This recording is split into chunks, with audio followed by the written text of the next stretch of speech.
How much power are you giving to those old stories?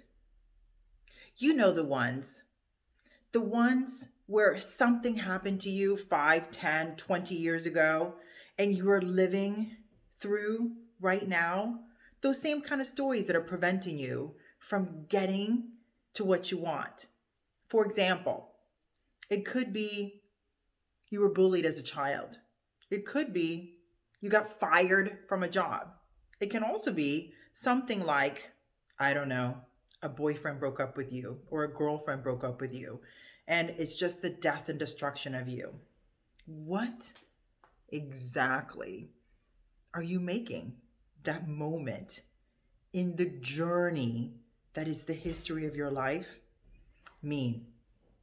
Today, we're going to talk about who benefits from that moment, and we're going to learn two little tools that's going to allow you to stop living in the death role of your stories and actually get to a point where you can start loving the life that you live. Hi, holas, holas, holas. It's good to see you guys again. If it's your first time here, hi, welcome. My name is Vanessa. I'm a life coach, and I help people get to what they want. I do that by teaching them a few little tools and techniques that allows them to increase their confidence so they can actually have the courage to go back and deal with those struggles or traumas of the past, solve it, and move on. So, two little tools. Do you want to learn so you can stop living in those stories and start doing something different? Let's go. What story? Have you thought of a story that you've been living your whole entire life through and is preventing you from getting to something that you want? The other day, I was speaking with one of my clients, and unfortunately, he has been living with the same four stories his entire life. Well, 36 of his 50 years. And when we sit together and we talk, he is resentful at and angry at all the opportunities that have just passed him by because he did not know that he created a couple of stories out of a moment that happened 36 years ago. So now I'm going to teach you so you don't do the same thing because it's such a waste of a life. And I can totally understand why he's so angry and disappointed and just frustrated with the entire situation. And what I tell him and what I tell so many of my clients is don't get mad.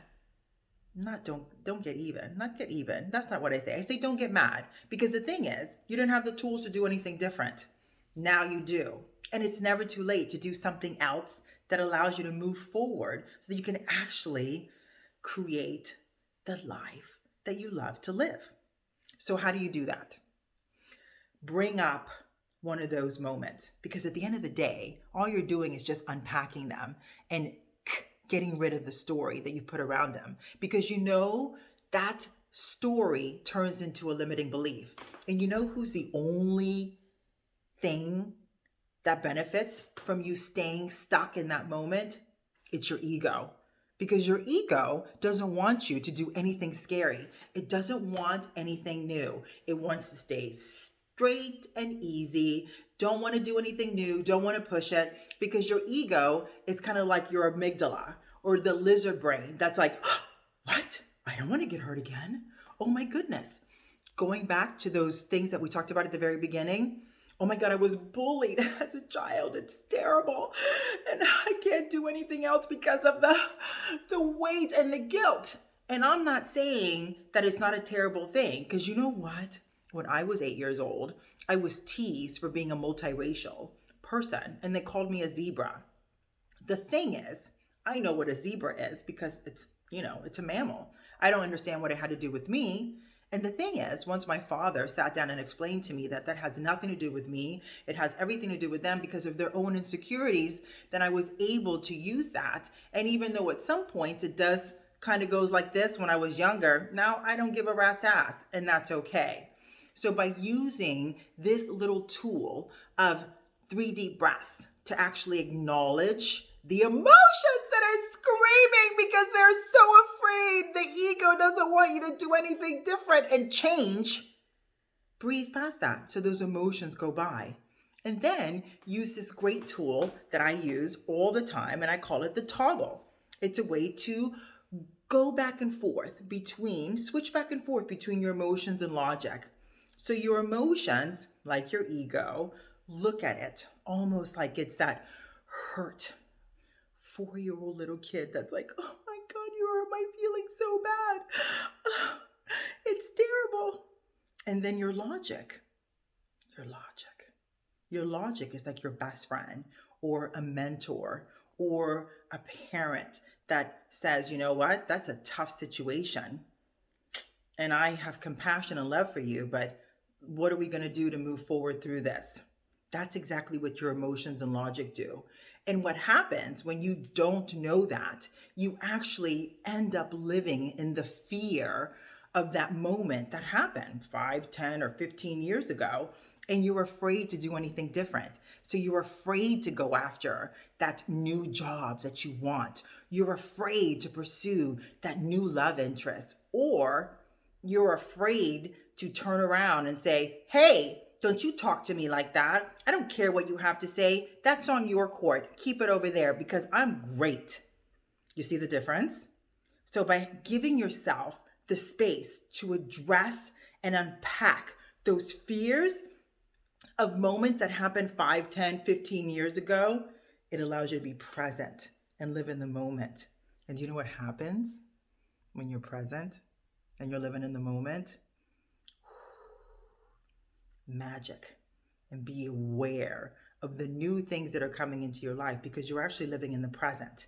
You're not living through the lens of something terrible that happened to you in the past, or moreover, not that moment that happened in the past, but the story you created around that moment in the past. So, as you move forward, breathe. Use a toggle. Make a choice. Take control of your life and stop letting those stories run you. Now go. Use those tools. I hope all the information that you received today serves you in some way. Every Thursday, I drop a brand new video. So always check in on my channel. And you know what? Subscribe and click the like button because I know you so love the story. Because I know that you so love this tool. And I know you're going to use it in everything that you do from this point forward. Share it with your friends so that they can also be on top of their game. Instead of living in those old stories, they can actually move forward and create, just like you, the life that you love to live.